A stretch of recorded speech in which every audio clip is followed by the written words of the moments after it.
लेकिन जे ਅਸੀਂ ਲੀਗਲੀ ਦੇਖੀਏ ਕਨਸਟੀਟਿਊਸ਼ਨਲ ਦੇ ਹਿਸਾਬ ਦੇ ਨਾਲ ਦੇਖੀਏ ਸਰ ਐਕਚੁਅਲ ਦੇ ਵਿੱਚ ਕੀ ਇਹ ਪੋਸੀਬਲ ਹੈਗਾ ਇਸ ਤਰੀਕੇ ਨਾਲ ਲਿਖਣਾ ਜਦ ਅਸੀਂ ਇਨਵਾਈਟ ਭੇਜਦੇ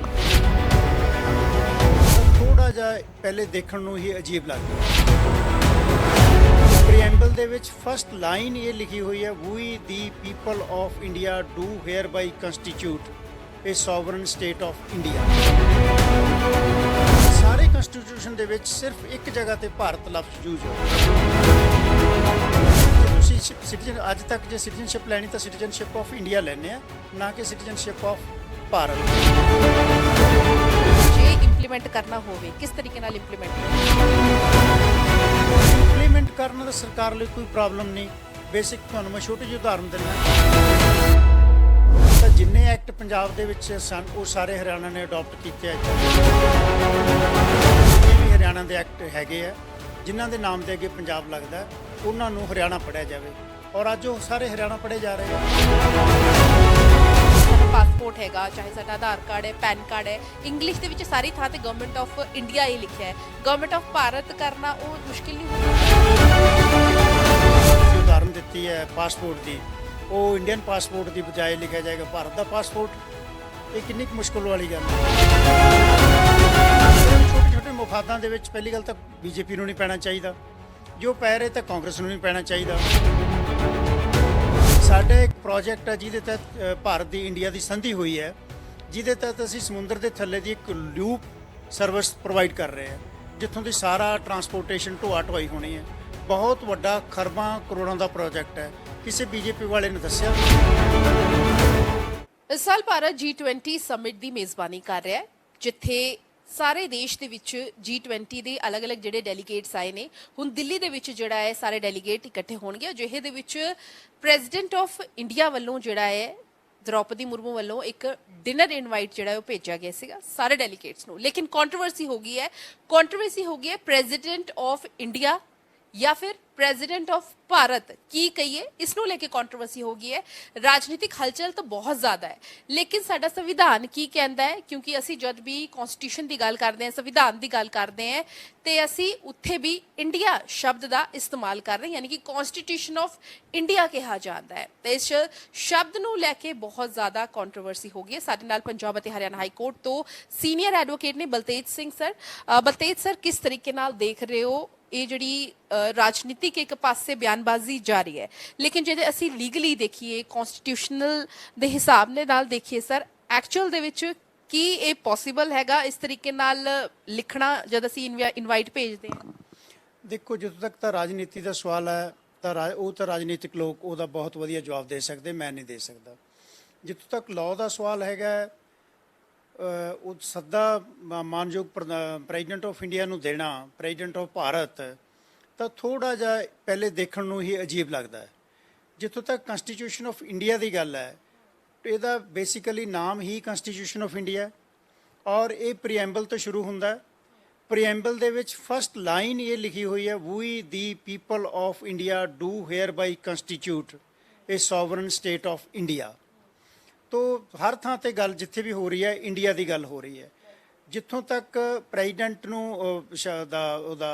ऑफिस दिता गया है तो उत्थे भी लिखा गया प्रेजिडेंट ऑफ इंडिया जिथे वाइस प्रेजिडेंट है उत्थे भी वाइस प्रेजिडेंट ऑफ इंडिया लिखा गया है आर्टिकल 63 और 54 प्रेजिडेंट ऑफ इंडिया का 63 वाइस प्रेजिडेंट ऑफ इंडिया का जिहड़ा उन्हां दा ओथ उन्हां नूं चुकाउणी है ਉਹਦੇ ਵਿੱਚ ਵੀ ਜਿਹੜੀ ओथ चुकणगे वो भी I being the president of India I being the vice president of India and so is the situation in case of prime minister and ministers of India so ਹਰ ਥਾਂ ਤੇ ਜਿੱਥੇ ਵੀ ਕਿਤੇ ਲਿਖਿਆ ਹੈ ਇੰਡੀਆ ਲਫ਼ਜ਼ ਯੂਜ਼ ਹੋਇਆ ਸਾਰੇ ਕੰਸਟੀਟਿਊਸ਼ਨ ਦੇ ਵਿੱਚ ਸਿਰਫ ਇੱਕ ਜਗ੍ਹਾ ਤੇ ਭਾਰਤ ਲਫ਼ਜ਼ ਯੂਜ਼ ਹੋਇਆ ਜਿੱਥੋਂ ਤੱਕ 1947 ਵੇਲੇ ਸਿਟੀਜ਼ਨਸ਼ਿਪ ਦਾ ਵੀ ਦੂਸਰਾ ਚੈਪਟਰ ਹੈ ਤਾਂ 47 ਤੋਂ ਬਾਅਦ ਸਿਟੀਜ਼ਨਸ਼ਿਪ ਦੀ ਪ੍ਰੋਬਲਮ ਆਈ ਕੁਝ ਲੋਕ ਜਿਨ੍ਹਾਂ ਨੂੰ ਇੰਡੀਆ ਦੇ ਲੋਕ ਸਮਝਦੇ ਸਨ ਸ਼ਾਇਦ ਪਾਕਿਸਤਾਨ ਦੇ ਲੋਕ ਇੱਧਰ ਰਹਿ ਗਏ ਜਾਂ ਇੰਡੀਆ ਦੇ ਲੋਕ ਪਾਕਿਸਤਾਨ 'ਚ ਰਹਿ ਗਏ ਉਹ ਇੱਧਰ ਆਉਣਗੇ तो उन्होंने सिटीजनशिप का की करना ਉਹਦੇ ਬਾਰੇ ਵੀ ਸਿਟੀਜ਼ਨਸ਼ਿਪ ਆਫ ਇੰਡੀਆ ਹੈ ਨਾਟ ਕਿ ਸਿਟੀਜ਼ਨਸ਼ਿਪ ਆਫ ਭਾਰਤ ਹੈ ਜੇ ਤੁਸੀਂ ਸਿਟੀਜ਼ਨ ਅੱਜ ਤੱਕ ਜੇ ਸਿਟੀਜ਼ਨਸ਼ਿਪ ਲੈਣੀ ਤਾਂ ਸਿਟੀਜ਼ਨਸ਼ਿਪ ਆਫ ਇੰਡੀਆ ਲੈਣੇ ਆ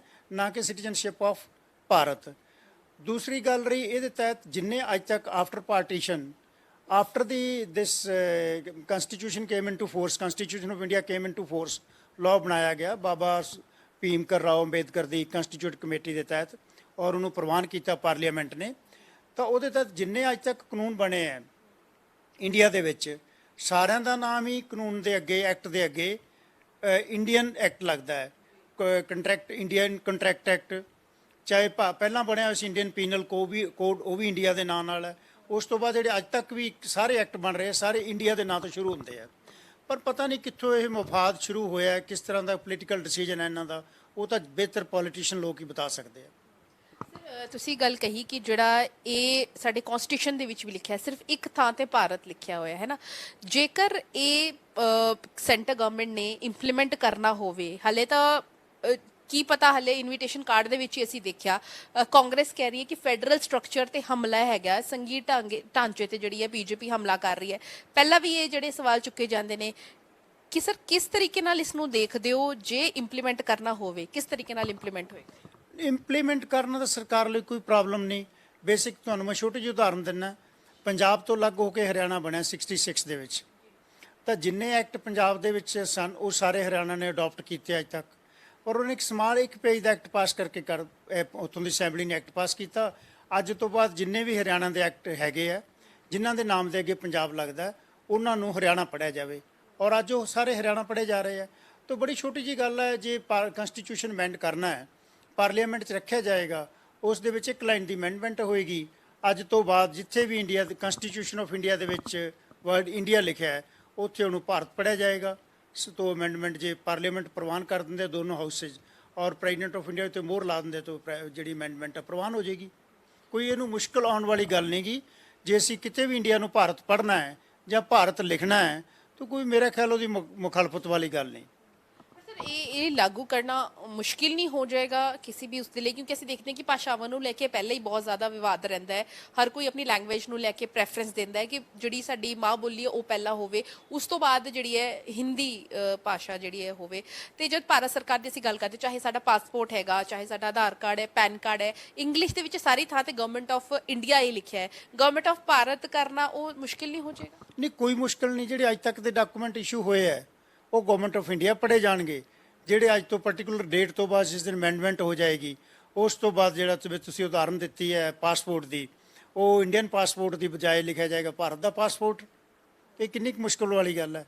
ਔਰ ਨਾਮ ਹੀ ਚੇਂਜ ਕਰਨਾ, ਨਾਮ ਹਰ ਰੋਜ਼ ਕੰਟਰੀ ਦਾ। ਜੇ ਸਾਡੀ ਸਭ ਤੋਂ ਜਿਹੜੀ ਸਰਵਉੱਚ ਸਾਡੀ ਪੰਚਾਇਤ ਹੈ ਉਹ ਪਾਰਲੀਮੈਂਟ ਹੈ, ਉਸ ਪਾਰਲੀਮੈਂਟ 'ਚ ਕਿਸੇ ਵੀ ਪਾਰਟੀ ਦੇ ਨੁਮਾਇੰਦੇ ਬੈਠਦੇ ਹੈ, ਤਾਂ ਜੇ ਉਹ ਕੋਈ ਫੈਸਲਾ ਕਰਦੇ ਹੈ ਤਾਂ ਮੇਰੇ ਕੋਲ ਸਾਰੇ ਇੰਡੀਆ ਦੇ ਭਾਰਤ ਦੇ ਲੋਕਾਂ ਨੂੰ ਪ੍ਰਵਾਨ ਹੋਏਗਾ। ਜੇ ਨਹੀਂ ਪ੍ਰਵਾਨ ਹੋਏਗਾ ਤਾਂ ਲੋਕ ਉਹਦਾ ਕੋਈ ਕਿਸੇ ਤਰੀਕੇ ਨਾਲ ਆਪਣਾ ਜਵਾਬ ਦੇ ਦੇਣਗੇ। ਤੇ ਮੇਰੀ ਤਾਂ ਚਲੋ ਵੈਸੇ ਪੋਲੀਟੀਕਲ ਗੱਲ ਹੈ, ਮੈਨੂੰ ਸੁਝਾਅ ਨਹੀਂ ਦੇਣਾ ਚਾਹੀਦਾ। ਬੀਜੇਪੀ ਬਹੁਤ ਵੱਡੀ ਪਾਰਟੀ ਹੈ, ਕਾਂਗਰਸ ਬਹੁਤ ਵੱਡੀ ਪਾਰਟੀ, ਨੈਸ਼ਨਲ ਲੈਵਲ ਦੀਆਂ ਪਾਰਟੀਆਂ ਦੋਨੋਂ। ਇਹਨਾਂ ਨੂੰ ਛੋਟੇ ਛੋਟੇ ਮਫਾਦਾਂ ਦੇ ਵਿੱਚ ਪਹਿਲੀ ਗੱਲ ਤਾਂ ਬੀਜੇਪੀ ਨੂੰ ਨਹੀਂ ਪੈਣਾ ਚਾਹੀਦਾ, ਜੋ ਪੈ ਰਹੇ ਤਾਂ ਕਾਂਗਰਸ ਨੂੰ ਨਹੀਂ ਪੈਣਾ ਚਾਹੀਦਾ। ਤੇ ਬੀਜੇਪੀ ਇਹ ਦੱਸਣ ਦੀ ਬਜਾਏ ਵੀ ਅਸੀਂ ਇਹਦਾ ਨਾਮ ਭਾਰਤ ਕਰ ਰਹੇ ਹਾਂ, ਇੰਡੀਆ ਦਾ ਨਾਮ, ਉਹ ਜਿਹੜੇ ਉਹਨੇ ਕੰਮ ਕੀਤੇ ਉਹ ਕਿਉਂ ਨਹੀਂ ਦੱਸਦੇ? ਬੜੇ ਵੱਡੇ ਕੰਮ ਬੀਜੇਪੀ ਨੇ ਪਿਛਲੇ 9 ਸਾਲਾਂ ਦੇ ਵਿੱਚ ਕੀਤੇ ਹੈ, ਲੋਕਾਂ ਨੂੰ ਉਹ ਦੱਸ ਨਹੀਂ ਰਹੇ। ਦੇਖੋ, ਮੈਂ ਸ਼ਾਇਦ ਕਿਸੇ ਨੇ ਵੀ ਅੱਜ ਤੱਕ ਬੀਜੇਪੀ ਵਾਲੇ ਨੇ ਵੀ ਨਹੀਂ ਦੱਸਿਆ। ਸਾਡਾ ਇੱਕ ਪ੍ਰੋਜੈਕਟ ਹੈ ਜਿਹਦੇ ਤਹਿਤ ਭਾਰਤ ਦੀ ਇੰਡੀਆ ਦੀ ਸੰਧੀ ਹੋਈ ਹੈ, ਜਿਹਦੇ ਤਹਿਤ ਅਸੀਂ ਸਮੁੰਦਰ ਦੇ ਥੱਲੇ ਦੀ ਇੱਕ ਲੂਪ ਸਰਵਿਸ ਪ੍ਰੋਵਾਈਡ ਕਰ ਰਹੇ ਹਾਂ, ਜਿੱਥੋਂ ਦੀ ਸਾਰਾ ਟਰਾਂਸਪੋਰਟੇਸ਼ਨ ਢੋਆ ਢੁਆਈ ਹੋਣੀ ਹੈ। ਬਹੁਤ ਵੱਡਾ ਖਰਬਾਂ ਕਰੋੜਾਂ ਦਾ ਪ੍ਰੋਜੈਕਟ ਹੈ। ਕਿਸੇ ਬੀਜੇਪੀ ਵਾਲੇ ਨੇ ਦੱਸਿਆ? ਨਹੀਂ ਦੱਸਿਆ। Jammu and Kashmir disturb state ਹੈ, ਉੱਥੇ ਇੰਨੀ ਜ਼ਿਆਦਾ ਇੰਡਸਟਰੀ ਮਿਡਲ ਈਸਟ ਕੰਟਰੀ ਦੇ ਨਾਲ ਮਿਲ ਕੇ ਫੂਡ ਪ੍ਰੋਸੈਸਿੰਗ ਇੰਡਸਟਰੀ ਲਿਆਂਦੀ ਗਈ ਹੈ। ਉਹ ਉੱਥੇ ਬੜੇ ਵੱਡੇ ਵੱਡੇ ਪ੍ਰੋਜੈਕਟ ਲੱਗ ਰਹੇ ਹੈ, ਜਿਹਦੇ ਨਾਲ ਉੱਥੇ ਦੇ ਲੋਕਾਂ ਨੂੰ ਰੁਜ਼ਗਾਰ ਮਿਲੇਗਾ। ਔਰ ਆਉਣ ਵਾਲੀ ਸਮੱਸਿਆ ਜਿਹੜੀ ਆ ਉਹ ਸਾਡਾ ਪਾਕਿਸਤਾਨ ਨਾਲ ਜੰਮੂ ਕਸ਼ਮੀਰ ਬਾਰੇ ਰੌਲਾ ਚੱਲ ਰਿਹਾ, ਉਹ ਮਸਲਾ ਹੱਲ ਹੋ ਜਾਏਗਾ। ਉਹ ਕੋਈ ਬੀਜੇਪੀ ਵਾਲਾ ਨਹੀਂ ਦੱਸ ਰਿਹਾ ਵੀ ਅਸੀਂ ਜੰਮੂ ਐਂਡ ਕਸ਼ਮੀਰ ਦੇ ਵਿੱਚ ਇੰਨੇ ਜ਼ਿਆਦਾ ਵੱਡੇ ਪ੍ਰੋਜੈਕਟ ਲਿਆਂਦੇ ਆ। ਸਾਰੇ ਹਿੰਦੁਸਤਾਨ ਦੇ ਵਿੱਚ ਭਾਰਤਮਾਲਾ ਦੇ ਨਾਂ 'ਤੇ ਸੜਕਾਂ ਦਾ ਜਾਲ ਵਿਛਾਇਆ ਪਿਆ। ਉਹ ਇਕੱਲੇ ਵੀ ਜਿਹੜੇ ਮਿਨਿਸਟਰ ਹੈਗੇ ਰੋਡ ਸਰਫੇਸ ਟਰਾਂਸਪੋਰਟ ਦੇ ਉਹ ਦੱਸ ਰਹੇ ਆ, ਕੋਈ ਹੋਰ ਨਹੀਂ ਦੱਸ ਰਿਹਾ। ਸਾਰੇ ਬੀਜੇਪੀ ਵਾਲੇ ਇਸ ਗੱਲ 'ਤੇ ਭਾਰਤ ਹੈ, ਹਿੰਦੂ ਮਾਤਾ ਹੈ, ਗਊ ਮਾਤਾ ਹੈ, ਇਹ ਉਹ ਡਿਵੈਲਪਮੈਂਟ ਦੀ ਗੱਲ, ਜੋ ਡਿਵੈਲਪਮੈਂਟ 9 ਸਾਲਾਂ 'ਚ ਕੀਤੀ ਹੈ ਲੋਕਾਂ ਨੂੰ ਉਹ ਦੱਸਣ, ਲੋਕਾਂ ਨੂੰ ਪਤਾ ਲੱਗ ਜਾਏਗਾ। ਦੂਜੀ ਗੱਲ, ਪੰਜਾਬੀਆਂ ਵਾਸਤੇ ਤੁਸੀਂ ਪੰਜਾਬੀ ਦੀ ਮਾਂ ਬੋਲੀ ਦੀ ਗੱਲ ਕੀਤੀ ਹੈ। ਸਿੱਖਾਂ ਵਾਸਤੇ 47 'ਚ ਆਜ਼ਾਦ ਹੋਇਆ ਮੁਲਕ, ਉਸ ਤੋਂ ਬਾਅਦ ਕਿੰਨੇ ਪ੍ਰਾਈਮ ਮਿਨਿਸਟਰ ਆਏ, ਕਿੰਨੀਆਂ ਪਾਰਲੀਮੈਂਟਸ ਆਈਆਂ। ਕਿਸੇ ਨੇ ਛੋਟੇ ਸਾਹਿਬਜ਼ਾਦਿਆਂ ਦਾ ਉੱਥੇ ਪ੍ਰਾਈਮ ਮਿਨਿਸਟਰ ਹਾਊਸ ਦੇ ਵਿੱਚ ਉਹਨਾਂ ਨੂੰ ਮਾਨ ਸਨਮਾਨ ਦੇਣ ਲਈ ਕੋਈ ਫੰਕਸ਼ਨ ਕੀਤਾ? ਇੱਕ ਅਸੀਂ ਸਭ ਤੋਂ ਆਪਣੇ ਆਪ ਨੂੰ ਅਸੀਂ ਮਿਨੋਰਟੀ ਕੌਮ ਕਹਿੰਦੇ, ਸਾਡੀ ਪੌਣੇ 2% ਗਿਣਤੀ ਹੈ, ਸਾਨੂੰ ਉੱਥੇ ਪੂਰਾ ਮਾਨ ਸਨਮਾਨ ਦਿੱਤਾ, ਪਰ ਅਸੀਂ ਕਿਉਂਕਿ ਵੀਰ ਬਾਲ ਦਿਵਸ ਕਹਿ ਕੇ ਉਹਦੀ ਅਸੀਂ ਨਿੰਦਾ ਕਰਨੀ ਸ਼ੁਰੂ ਕਰਤੀ। ਔਰ ਬੀਜੇਪੀ ਨੂੰ ਵੀ ਲੋਕਾਂ ਨੂੰ ਦੱਸਣਾ ਚਾਹੀਦਾ ਸੀ ਵੀ ਅਸੀਂ ਹਰ ਧਰਮ ਦੇ ਨਾਲ ਖੜੇ ਹਾਂ, ਹਰ ਧਰਮ ਦਾ ਸਤਿਕਾਰ ਕਰਦੇ ਹਾਂ। ਸਭ ਤੋਂ ਜਿਹੜਾ ਛੋਟਾ ਧਰਮ ਹੈ ਭਾਰਤ ਦੇ ਵਿੱਚ ਪੌਣੇ 2% ਸਿੱਖ ਹੈ, ਅਸੀਂ ਉਹਨਾਂ ਦਾ ਵੀ ਵੱਧ ਸਨਮਾਨ ਕਰਦੇ ਹਾਂ। ਇਹ ਦੱਸਣ ਦੀ ਬਜਾਏ ਵੀ ਅਸੀਂ ਸਨਮਾਨ ਕਰਦੇ ਹਾਂ, ਛੋਟੀਆਂ ਛੋਟੀਆਂ ਗੱਲਾਂ, ਭਾਰਤ, ਹਿੰਦੂ ਮਾਤਾ, ਇਹ ਗੱਲਾਂ ਕਰਕੇ ਆਪਦੇ ਕੀਤੇ ਕਰਾਏ ਕੰਮਾਂ ਤੋਂ ਵੀ ਇਹ ਲੋਕਾਂ ਤੋਂ ਨਾਰਾਜ਼ਗੀ ਸੇੜ ਰਹੇ ਆ। ਸਰ ਇਹ ਤਾਂ ਗੱਲ ਰਹੀ ਤੁਸੀਂ ਜਿਹੜੀ ਦੱਸੀ ਬੀਜੇਪੀ ਦੇ ਹੋਰ ਵੀ ਕਈ ਫੈਸਲੇ ਨੇ ਜਿਹੜੇ ਕਿ ਪਾਰਲੀਮੈਂਟ ਦੇ ਵਿੱਚ ਆਏ ਨੇ। ਯੂਸੀਸੀ ਦੀ ਗੱਲ ਕਰੀਏ, ਹੁਣ ਇਹ ਵੀ ਕਿਹਾ ਜਾ ਰਿਹਾ ਹੈ 1 ਨੇਸ਼ਨ 1 ਇਲੈਕਸ਼ਨ ਦਾ ਜਿਹੜਾ ਹੈ ਇੱਕ ਵਾਰ ਫਿਰ ਤੋਂ ਸਪੈਸ਼ਲ ਸੈਸ਼ਨ ਬੁਲਾਇਆ ਜਾ ਰਿਹਾ ਹੈ ਜੀ ਸਮਿਟ ਤੋਂ ਬਾਅਦ, ਜਿਹੜਾ ਹੋਏਗਾ G20 ਸਮਿਟ ਤੋਂ ਬਾਅਦ। ਇਸ ਤੋਂ ਇਲਾਵਾ ਸਰ ਜਿਹੜੇ ਆਈਪੀਸੀਜ਼ ਚੇਂਜ ਕੀਤੀਆਂ ਗਈਆਂ ਨੇ, ਭਾਰਤੀ ਦੰਡ ਸੰਹਿਤਾ ਦਾ ਨਾਂ ਦਿੱਤਾ ਗਿਆ ਹੈ, ਇਹ ਚੇਂਜਸ ਕਿਤੇ ਨਾ ਕਿਤੇ ਤੁਸੀਂ ਮੰਨਦੇ ਹੋ ਸਰ ਸੀਰੀਅਸਲੀ ਕਿ ਫੈਡਰਲ ਸਟਰਕਚਰ ਤੇ ਹਮਲਾ ਹੈਗਾ ਇਹ ਕਿਸੇ ਵੀ ਸਟੇਟ ਦਾ ਜਾਂ ਭਾਰਤ ਦੇ ਲੋਕਾਂ ਦੇ ਲਈ? ਕਿ ਸਭ ਦੀ ਜਿਹੜੀ ਸਾਡੀ ਨੈਸ਼ਨਲ ਲੈਂਗੁਏਜ ਹਿੰਦੀ ਨਹੀਂ ਹੈ, ਸਾਡੀ ਨੈਸ਼ਨਲ ਲੈਂਗੁਏਜ ਹਿੰਦੀ ਹੈ, ਤੇ ਜੇ ਅਸੀਂ ਭਾਰਤੀ ਦੰਡ ਸੰਹਿਤਾ ਉਹਦਾ ਨਾਂ ਕਰਤਾ ਤਾਂ ਕੀ ਮਾੜਾ? ਜਿਹਨੂੰ ਕਿਸੇ ਨੂੰ ਨਹੀਂ ਹਿੰਦੀ ਬੋਲਣੀ ਉਹਨੂੰ ਇੰਡੀਅਨ ਪੀਨਲ ਕੋਡ ਕਹਿ ਲੇਗਾ ਵਕੀਲ, ਜਿਹੜੇ ਜੱਜ ਨੂੰ ਨਹੀਂ ਬੋਲਿਆ ਜਾਂਦਾ ਭਾਰਤ ਦੰਡ ਸੰਹਿਤਾ ਉਹਨੂੰ ਇੰਡੀਅਨ ਪੀਨਲ ਕੋਡ ਕਹਿ ਲੇਗਾ, ਲਾਅ ਸਟੂਡੈਂਟ ਜਾਂ ਲਾਅ ਦੇ ਪ੍ਰੋਫੈਸਰ ਉਹਨੂੰ ਜੇ ਹਿੰਦੀ 'ਚ ਪੜ੍ਹਾ ਸਕਦੇ ਹਿੰਦੀ ਕਹਿ ਲੈਣਗੇ, ਭਾਰਤੀ ਦੰਡ ਸੰਹਿਤਾ ਨਹੀਂ ਕਹਿ ਸਕਦੇ ਇੰਡੀਅਨ ਪੀਨਲ ਕੋਡ ਕਹਿ ਲੈਣਗੇ। ਛੋਟੀਆਂ ਛੋਟੀਆਂ ਗੱਲਾਂ ਤੇ ਮਫਾਦ ਖੜੇ ਕਰਨੇ, ਕੋਈ ਇਹ ਦੇਸ਼ ਦੀ ਤਰੱਕੀ ਵਾਲੀ ਗੱਲ ਜਾਂ ਸਮਾਜਿਕ ਭਾਈਚਾਰਕ ਭਾਵਨਾ ਨੂੰ ਤੋੜਨ ਵਾਲੀ ਗੱਲ ਜ਼ਿਆਦਾ ਨਜ਼ਰ ਆਉਂਦੀ ਹੈ। ਤੋ ਇਹ ਜ਼ਿਆਦਾ ਮਫਾਦ ਇਹਨਾਂ 'ਤੇ ਨਹੀਂ ਖੜੇ ਕਰਨੇ ਚਾਹੀਦੇ। ਗੱਲ ਤਰੱਕੀ ਵੱਲ ਔਰ ਸਮਾਜ ਦੇ ਵਿੱਚ ਜਿਹੜੀਆਂ ਕੁਰੀਤੀਆਂ ਹੈਗੀਆਂ ਉਹਨਾਂ ਨੂੰ ਦੂਰ ਕਰਨ ਦੀ ਗੱਲ ਕਰਨੀ ਚਾਹੀਦੀ ਹੈ, ਨਾ ਕਿ ਛੋਟੀ ਛੋਟੀ ਗੱਲ 'ਤੇ ਮਫਾਦ ਖੜਾ ਕਰ ਦੇਣਾ। ਨਾਮ ਲੈਣ 'ਚ ਕੀ ਹੈ? ਤੁਹਾਡਾ ਅੱਜ ਪੂਜਾ ਨਾਮ ਹੈ, ਤੁਸੀਂ ਕੱਲ੍ਹ ਨੂੰ ਆਪਣਾ ਨਾਮ ਅਖਬਾਰ ਦੇ ਵਿੱਚ ਚੇਂਜ ਕਰਾ ਕੇ ਨੇਹਾ ਲਿਖ ਦਿੰਦੇ ਹੋ, ਮੈਂ ਤੁਹਾਨੂੰ ਨੇਹਾ ਕਹਿ ਕੇ ਬੁਲਾਉਣ ਲੱਗ ਪਊਂਗਾ, ਕੀ ਗੱਲ ਹੈ? ਪਰ ਸਾਡਾ ਮੁਲਕ ਨੂੰ ਜੇ ਅਸੀਂ ਜਿਹੜਾ ਤੁਸੀਂ ਕਹਿ ਰਹੇ ਇੰਡੀਅਨ ਪੀਨਲ ਕੋਡ ਦੀ ਗੱਲ ਕੀਤੀ ਹੈ, ਉਹਦਾ ਭਾਰਤੀ ਦੰਡ ਸੰਹਿਤਾ ਹੈ, ਉਹਨੂੰ ਪਾਰਲੀਮੈਂਟ ਪ੍ਰਵਾਨ ਕਰ ਦਿੰਦੇ ਆ, ਦੋਨੋਂ ਹਾਊਸਿਸ ਪ੍ਰਵਾਨ ਕਰ ਦਿੰਦੇ ਆ ਔਰ ਪ੍ਰੈਜ਼ੀਡੈਂਟ ਆਫ ਇੰਡੀਆ ਉੱਤੇ ਮੋਹਰ ਲਾ ਦਿੰਦੇ ਆ। ਅਲਟੀਮੇਟਲੀ ਕੋਈ ਉਹਨੂੰ ਜੇ ਸੁਪਰੀਮ ਕੋਰਟ ਦੇ ਵਿੱਚ ਚੈਲੰਜ ਨਹੀਂ ਕਰਦਾ, that will be law of land, ਔਰ ਉਹ ਪ੍ਰਵਾਨਿਤ ਹੋਏਗਾ ਸਭ ਨੂੰ। ਜਿਹਨੂੰ ਨਹੀਂ ਪ੍ਰਵਾਨਿਤ ਹੋਏਗਾ ਉਹ ਇਹਦਾ ਗੁੱਸਾ ਕਰੀ ਜਾਵੇ, ਆਪਣਾ ਵੋਟਾਂ ਦੇ ਰਾਹੀਂ ਨਜ਼ਲਾ ਝਾੜ ਲੇ, ਹੋਰ ਕੀ ਹੈ? ਜਿਹੜਾ ਅਸੀਂ ਕਨਸਟੀਟਿਊਸ਼ਨ ਦੀ ਗੱਲ ਕਰਦੇ ਹਾਂ, ਇਸ ਵਿੱਚ ਅਮੈਂਡਮੈਂਟਸ ਕੀਤੀ ਜਾ ਸਕਦੀ ਹੈ, ਲੇਕਿਨ ਕਿਤੇ ਨਾ ਕਿਤੇ ਉਹ ਕਹਿੰਦੇ ਨੇ ਕਿ ਕਨਸਟੀਟਿਊਸ਼ਨ ਨੂੰ ਬਦਲਣ ਦੀ ਤਿਆਰੀ ਬੀਜੇਪੀ ਕਰ ਰਹੀ ਹੈ ਆਪਣੇ ਅਲੱਗ-ਅਲੱਗ ਫੈਸਲਿਆਂ ਦੇ ਨਾਲ, ਜਿਹੜਾ ਵਿਰੋਧ ਇਸ ਚੀਜ਼ ਦਾ ਹੋ ਰਿਹਾ ਹੈ। ਤੇ ਬਾਰ-ਬਾਰ ਜਿਹੜੀ ਮੈਂ ਕਹਿ ਰਹੀ ਹਾਂ ਕਿ ਫੈਡਰਲ ਸਟਰਕਚਰ ਦੀ ਗੱਲ ਕਰਦੀਆਂ ਸਾਰੀ ਪਾਰਟੀਆਂ, ਤੇ ਇੱਕ ਪਾਰਟੀਆਂ ਨੇ ਆਪਣਾ ਅਲਾਈਅੰਸ ਵੀ ਬਣਾਇਆ ਹੋਇਆ ਹੈ ਇੰਡੀਆ, ਤੇ ਉਹਨਾਂ ਦਾ ਇਹ ਕਹਿਣਾ ਹੈ ਕਿ ਇਸ ਜਿਹੜਾ ਇੰਡੀਆ ਉਹਨਾਂ ਦੇ ਆਪਣਾ ਨਾਂ ਰੱਖਿਆ ਹੈ, ਇਸ ਤੋਂ ਨਫ਼ਰਤ ਜਿਹੜੀ ਹੈ ਪੀਐਮ ਮੋਦੀ ਕਰਦੇ ਨੇ, ਇਸ ਕਰਕੇ ਉਹਨਾਂ ਨੇ ਰਿਪਬਲਿਕ ਆਫ ਭਾਰਤ ਕਰਤਾ ਹੈ। Again it is a political, solely it is a political question. ਜੇ ਉਹਨਾਂ ਨੇ ਦੂਸਰੀ ਪਾਰਟੀ ਵਾਲੇ ਨੇ ਪਹਿਲਾਂ ਤਾਂ ਉਹਨਾਂ ਨੂੰ ਇੰਡੀਆ ਨਾਮ ਨਹੀਂ ਰੱਖਣਾ ਚਾਹੀਦਾ ਸੀ, ਚਲੋ ਜੇ ਰੱਖ ਲਿਆ ਤੇ ਸਰ ਪ੍ਰਵਾਨਿਤ ਹੈ ਇੰਡੀਆ ਨਾਮ ਰੱਖ ਕੇ ਦੇਖ ਲੈਣ ਕੀ ਉਹਦੇ 'ਚ ਹੈਗਾ। ਸਾਰੀਆਂ ਪਾਰਟੀਆਂ ਦੇ ਨਾਮ ਹੈਗੇ, ਭਾਰਤੀ ਜਨਤਾ ਪਾਰਟੀ ਹੈ, ਇੰਡੀਅਨ ਨੈਸ਼ਨਲ ਕਾਂਗਰਸ ਹੈ, ਉਹਦੇ ਨਾਲ ਵੀ ਤਾਂ ਉਸ ਵੇਲੇ ਇੰਡੀਆ ਹੀ ਲੱਗਦਾ ਸੀ। ਜੇ ਚਲੋ ਸਾਰੀਆਂ ਪਾਰਟੀਆਂ ਨੇ ਮਿਲ ਜੁਲ ਕੇ India I full stop N full stop DIA full stop ਹਰ ਜਗ੍ਹਾ ਲੱਗਿਆ ਹੋਇਆ, ਉਹ ਨਾਮ ਰੱਖ ਲਿਆ ਤੇ ਇਤਰਾਜ਼ ਨਹੀਂ ਹੋਣਾ ਚਾਹੀਦਾ ਇਹਦੇ 'ਚ। ਪ੍ਰਾਈਮ ਮਿਨਿਸਟਰ ਦਾ ਬਹੁਤ ਵੱਡਾ ਕੱਦ ਬੁੱਤ ਹੈ, ਉਹਨੂੰ ਇਸ ਛੋਟੀ ਗੱਲ 'ਚ ਨਹੀਂ ਪੈਣਾ ਚਾਹੀਦਾ। ਦੂਸਰੀ ਗੱਲ ਜਿਹੜੀ ਫੈਡਰਲ ਸਟਰਕਚਰ ਦੀ ਗੱਲ ਕਰਦੇ ਹੋ, ਫੈਡਰਲ ਸਟਰਕਚਰ ਕਿਸ ਤਰ੍ਹਾਂ ਟੁੱਟਦਾ ਹੈ? ਕੀ ਸਾਰੀਆਂ ਸਟੇਟਾਂ ਨੂੰ ਮਿਲਾ ਕੇ ਨਹੀਂ ਇੰਡੀਆ ਬਣਿਆ ਹੋਇਆ? ਸਾਰੀਆਂ ਸਟੇਟਾਂ ਨੂੰ ਮਿਲਾ ਕੇ ਨਹੀਂ ਭਾਰਤ ਬਣਿਆ ਹੋਇਆ? ਔਰ ਕੀ ਸਾਰੀਆਂ ਸਟੇਟਾਂ ਦੀ ਸਿਵਾਏ ਇੱਕਾ ਦੁੱਕਾ ਸਟੇਟਸ ਤੋਂ ਬਗੈਰ ਕੀ ਸਾਰੀਆਂ ਸਟੇਟਾਂ ਨੂੰ ਹਿੰਦੀ ਪ੍ਰਵਾਨਿਤ ਨਹੀਂ, ਜਾਂ ਉਹਨਾਂ ਦੀ ਮਦਰ ਟੰਗ ਪ੍ਰਵਾਨਿਤ ਨਹੀਂ? ਜੇ ਉਹਨਾਂ ਦੀ ਮਦਰ ਟੰਗ ਪ੍ਰਵਾਨਿਤ ਹੈ, ਸਾਈਮਲਟੇਨੀਅਸ ਨਾਲ ਹਿੰਦੀ ਪ੍ਰਵਾਨਿਤ ਹੈ, ਤੇ ਉੱਥੇ ਭਾਰਤ ਲਿਖਿਆ ਜਾਏਗਾ, ਇੰਡੀਆ ਲਿਖਿਆ ਜਾਏਗਾ, ਤਾਂ ਕੀ ਇਹਦੇ ਨਾਲ ਕੀ ਫਰਕ ਪੈਣ ਲੱਗਿਆ? ਦੂਸਰੀਆਂ ਪਾਰਟੀਆਂ ਲੋਕਾਂ ਨੂੰ ਐਕਸਪਲੇਨ ਕਰ ਦੇਣ ਵੀ ਫੈਡਰਲ ਸਟਰਕਚਰ ਨੂੰ ਫਰਕ ਪੈਂਦਾ। ਜਦੋਂ ਤੱਕ ਤੁਸੀਂ ਕਹਿੰਦੇ UCC ਹੈ ਜਾਂ ਤੁਹਾਡਾ ਹਾਂਜੀ 1 ਨੇਸ਼ਨ 1 ਇਲੈਕਸ਼ਨ ਹੈ, 1 ਨੇਸ਼ਨ 1 ਇਲੈਕਸ਼ਨ ਦੇ ਹੁਣ ਪਤਾ ਨਹੀਂ ਇਹ ਪਾਸ ਹੁੰਦਾ ਕਿ ਨਹੀਂ ਹੁੰਦਾ। ਰਾਮਨਾਥ ਕੋਵਿੰਦ ਜੀ ਉਸ ਦੇ ਚੇਅਰਮੈਨ ਆ, ਉਸ ਕਮੇਟੀ ਦੇ, ਹੋਮ ਮਿਨਿਸਟਰ ਉਹਦੇ ਚੇਅਰਮੈਨ ਹੈ, ਇੱਕ ਉਹਦੇ ਵਿੱਚ ਕਾਂਗਰਸ ਦਾ ਉਹਨਾਂ ਨੇ ਲਿਆ ਹੋਇਆ ਆਦਮੀ, 2 ਸੈਕਟਰੀ ਹਨ, ਇੱਕ ਕੋਈ ਹੋਰ 7 ਬੰਦਿਆਂ ਦੀ 7-8 ਆਦਮੀਆਂ ਦੀ ਉਹ ਕਮੇਟੀ ਹੈਗੀ ਹੈ, ਉਹਨੂੰ ਪੂਰਾ ਸਟੱਡੀ ਕਰਨਗੇ। ਹਾਂ, ਸਾਰਾ ਹਿੰਦੁਸਤਾਨ ਸਾਡਾ, ਸਾਰਾ ਇੰਡੀਆ ਸਾਡਾ, ਹਰ ਵੇਲੇ ਇਲੈਕਸ਼ਨ ਚੁਲਜਿਆ ਰਹਿੰਦਾ। ਕੋਡ ਆਫ ਕੰਡਕਟ ਲੱਗਦਾ ਪਾਰਲੀਮੈਂਟ ਵੇਲੇ, ਉਦੋਂ ਸਾਰੇ ਮੁਲਕ ਦੀ ਤਰੱਕੀ ਰੁਕ ਜਾਂਦੀ ਹੈ। ਫਿਰ ਕਿਸੇ ਸਟੇਟ ਦੇ ਇਲੈਕਸ਼ਨ ਆ ਜਾਂਦੇ, ਉਸ ਵੇਲੇ ਤਰੱਕੀ ਰੁਕ ਜਾਂਦੀ ਹੈ। ਔਰ ਸਾਰੀ ਜਿਹੜੀ ਸਟੇਟ ਮਸ਼ੀਨਰੀ ਹੈ ਉਹਦਾ 3-3, 4-4, 5-5 ਮਹੀਨੇ ਵੋਟਰ ਲਿਸਟ ਪ੍ਰਪੇਅਰ ਕਰਨੀ, ਲੋਕਾਂ ਨੂੰ ਐਜੂਕੇਟ ਕਰਨਾ, ਔਰ ਇਹ ਸਾਰੇ ਸਿਸਟਮ ਦਾ, ਪੁਲਿਸ ਦਾ, ਪੈਰਾਮਿਲਟਰੀ ਫੋਰਸਿਸ ਦਾ ਫੇਅਰ ਇਲੈਕਸ਼ਨ ਕਰਾਉਣ 'ਤੇ ਜ਼ੋਰ ਲੱਗਿਆ ਰਹਿੰਦਾ। ਇਲੈਕਸ਼ਨ ਕਮਿਸ਼ਨ ਆਫ ਇੰਡੀਆ ਦਾ ਇਹ ਇੱਕ ਆਸਪੈਕਟ ਹੋ ਗਿਆ। ਦੂਸਰਾ ਆਸਪੈਕਟ ਜਿਹੜਾ ਡਿਵੈਲਪਮੈਂਟ ਰੁਕਦੀ ਉਹਨਾਂ ਸਮਾਂ। ਤੀਸਰਾ ਆਸਪੈਕਟ ਵਾਰ-ਵਾਰ ਇਲੈਕਸ਼ਨ ਕਿਸੇ ਸਟੇਟ ਦੇ ਹੋ ਰਿਹਾ ਕਿਸੇ ਸਟੇਟ ਦੇ ਹੋ ਰਹੇ ਆ, ਤਾਂ ਉਹਦੇ ਤੇ ਸਾਡਾ ਖਰਚਾ ਕਿੰਨਾ ਆਉਂਦਾ ਹੈ। ਇਹ 5 ਸਾਲ ਬਾਅਦ ਇਲੈਕਸ਼ਨ ਹੋਣਗੇ, 5 ਸਾਲ ਬਾਅਦ ਖਰਚਾ ਹੋਏਗਾ, ਉਸ ਤੋਂ ਬਾਅਦ ਕੰਮ ਕਰੋ, ਆਪਣਾ ਦੇਸ਼ ਦੀ ਤਰੱਕੀ ਦੀ ਗੱਲ ਕਰੋ। ਜੇ ਕੋਈ ਸਰਕਾਰ ਜ਼ਿਆਦਤੀ ਕਰਦੀ ਹੈ ਤਾਂ ਲੋਕਾਂ ਨੂੰ ਨਜਿੱਠਣਾ ਆਉਂਦਾ ਹੈ। ਹਿੰਦੁਸਤਾਨੀ ਐਡੇ ਕਮਜ਼ੋਰ ਨਹੀਂ, ਭਾਰਤੀ ਐਡੇ ਕਮਜ਼ੋਰ ਨਹੀਂ। ਜੇ ਅਸੀਂ ਅੰਗਰੇਜ਼ਾਂ ਨਾਲ ਨਜਿੱਠ ਸਕਦੇ ਹਾਂ ਤੇ ਇਹ ਤਾਂ ਸਾਡੀਆਂ ਆਪਣੀਆਂ ਸਰਕਾਰਾਂ, ਕੋਈ ਨਜਿੱਠਣ ਨਾਲ ਪ੍ਰੋਬਲਮ ਨਹੀਂ। ਉਸ ਤੋਂ ਵੱਡੀ ਗੱਲ, ਮੈਂ ਤਾਂ ਉਹਨਾਂ ਨੂੰ ਚਿੱਠੀ ਲਿਖਣ ਲੱਗਿਆ ਕਮੇਟੀ ਨੂੰ, ਰਾਮਨਾਥ ਕੋਵਿੰਦ ਜੀ ਨੂੰ ਬੀਇੰਗ ਚੇਅਰਮੈਨ, ਵੀ ਤੁਸੀਂ ਪਾਰਲੀਮੈਂਟ, ਅਸੈਂਬਲੀ ਔਰ ਪੰਚਾਇਤਾਂ, ਮਿਊਨਿਸਪਲ ਕਮੇਟੀਆਂ, ਕਾਰਪੋਰੇਸ਼ਨਾਂ ਦੇ ਇਲੈਕਸ਼ਨਾਂ ਬਾਰੇ ਤਾਂ ਸੋਚ ਰਹੇ ਹੋ। ਹੋਰ ਜਿੰਨੀਆਂ ਸਟੈਚੂਟਰੀ ਬਾਡੀਜ਼ ਜਿਨ੍ਹਾਂ ਦੇ ਇਲੈਕਸ਼ਨ ਹੁੰਦੇ ਆ ਕਿਸੇ ਐਕਟ ਦੇ ਤਹਿਤ, ਜਿਵੇਂ ਕੋਆਪਰੇਟਿਵ ਸੁਸਾਇਟੀ ਜਾਂ ਸਾਰੀਆਂ, ਉਹ ਇਲੈਕਸ਼ਨ ਵੀ ਇਹਦੇ ਨਾਲ ਹੋ ਜਾਣੇ ਚਾਹੀਦੇ ਆ। ਸਾਡਾ ਨੁਕਸਾਨ ਕਿੱਥੇ ਹੁੰਦਾ ਹੈ? ਸਪੋਜ਼ ਪਰਟੀਕੂਲਰ ਐਕਸ ਪਾਰਟੀ ਦੀ ਗਵਰਨਮੈਂਟ ਬਣਦੀ ਹੈ ਪੰਜਾਬ 'ਚ, ਤਾਂ ਐਕਸ ਪਾਰਟੀ ਨੂੰ ਇਹ ਹੁੰਦਾ ਮੈਂ ਸਾਰੀਆਂ ਮਿਊਨਿਸਪਲ ਕਮੇਟੀਆਂ, ਮਿਊਨਿਸਪਲ ਕਾਰਪੋਰੇਸ਼ਨਾਂ, ਪੰਚਾਇਤਾਂ ਭੰਗ ਕਰਕੇ ਆਪਣੇ ਸਰਪੰਚ, ਪੰਚ, ਮਿਊਨਿਸਪਲ ਕਮੇਟੀਆਂ ਦੇ ਮੈਂਬਰ ਆਪਣੇ ਬਣਾਵਾਂ। ਉਹਦੇ ਨਾਲ ਕੀ ਹੈ, ਪੰਚਾਇਤਾਂ, ਸ਼ਹਿਰਾਂ ਦੇ ਵਿੱਚ ਮਫਾਦ ਖੜਾ ਹੁੰਦਾ, ਲੋਕਾਂ ਨੂੰ ਦੁਸ਼ਮਣੀ ਪਹਿਲਾਂ ਅਸੈਂਬਲੀ ਵਾਲੀ ਨਹੀਂ ਭੁੱਲੀ ਹੁੰਦੀ ਵੀ ਸਾਡੇ ਖਿਲਾਫ ਵੋਟ ਪਾਈ ਹੈ, ਸਾਡੇ ਹੱਕ 'ਚ ਵੋਟ ਪਾਈ ਉਹਨੇ, ਤੂੰ ਉਹਦੇ ਨਾਲ ਖੜਾ ਸੀ, ਤੂੰ ਉਹਦੇ ਕੋਲੇ ਬਹਿ ਕੇ ਸ਼ਰਾਬ ਪੀਤੀ ਹੈ, ਉਹ ਨਹੀਂ ਭੁੱਲੀ ਹੁੰਦੀ। ਉਸ ਤੋਂ ਬਾਅਦ ਸਰਪੰਚਾਂ ਵਾਲੀ ਸ਼ੁਰੂ ਹੋ ਜਾਂਦੀ ਹੈ, ਫਿਰ 6-6 ਮਹੀਨੇ ਉਹ ਨਹੀਂ ਠੀਕ ਹੁੰਦੀ। ਉਦੋਂ ਬਾਅਦ ਕੋਈ ਹੋਰ ਮਿਊਨਿਸਪਲ ਉਹਦਾ ਇਲੈਕਸ਼ਨ ਆ ਜਾਂਦਾ ਹੈ, ਕੋਆਪਰੇਟਿਵ ਸੁਸਾਇਟੀ ਦਾ। ਪਿੰਡਾਂ ਦੇ ਵਿੱਚ ਦੁਸ਼ਮਣੀ ਵੱਧਦੀ ਹੈ, ਸ਼ਹਿਰਾਂ ਦੇ ਵਿੱਚ ਲੋਕਾਂ ਦੇ ਵਿੱਚ ਆਪਸੀ ਪਿਆਰ, ਘਿਰਨਾ, ਨਫ਼ਰਤ ਪੈਦਾ ਹੁੰਦੀ ਹੈ। ਇਕੱਠੇ ਇਲੈਕਸ਼ਨ ਕਰਵਾ ਕੇ ਉਸ ਤੋਂ ਬਾਅਦ 2-3 ਮਹੀਨੇ ਵਫਾਦ ਰਹੇਗਾ, ਉਸ ਤੋਂ ਬਾਅਦ ਲੋਕ ਭੁੱਲ ਜਾਂਦੇ ਆ ਵੀ ਸਰਕਾਰ ਨਵੀਂ ਪੰਚਾਇਤ ਆ ਗਈ ਹੈ, ਨਵੀਂ ਮਿਊਨਿਸਪਲ ਕਮੇਟੀ ਆ ਗਈ, ਚੱਲਣ ਦੇ, ਜੋ ਹੋ ਗਿਆ ਸੋ ਹੋ ਗਿਆ। ਹਰ ਤੀਜੇ ਮਹੀਨੇ ਬਾਅਦ ਖਰਚਾ ਕਰਨਾ, ਹਰ ਤੀਜੇ ਮਹੀਨੇ ਬਾਅਦ ਇੱਕ ਮਫਾਦ ਲੋਕਾਂ ਦੇ ਵਿੱਚ ਤਰੇੜ ਦਰਾੜ ਪੈਦਾ ਕਰਨੀ, ਇਹਦਾ ਸਭ ਤੋਂ ਵਧੀਆ ਹੱਲ ਹੈ। 1967 ਤੱਕ ਇਕੱਠੇ ਹੁੰਦੇ ਰਹੇ, ਉਦੋਂ ਕੀ ਨੁਕਸਾਨ ਹੋ ਗਿਆ?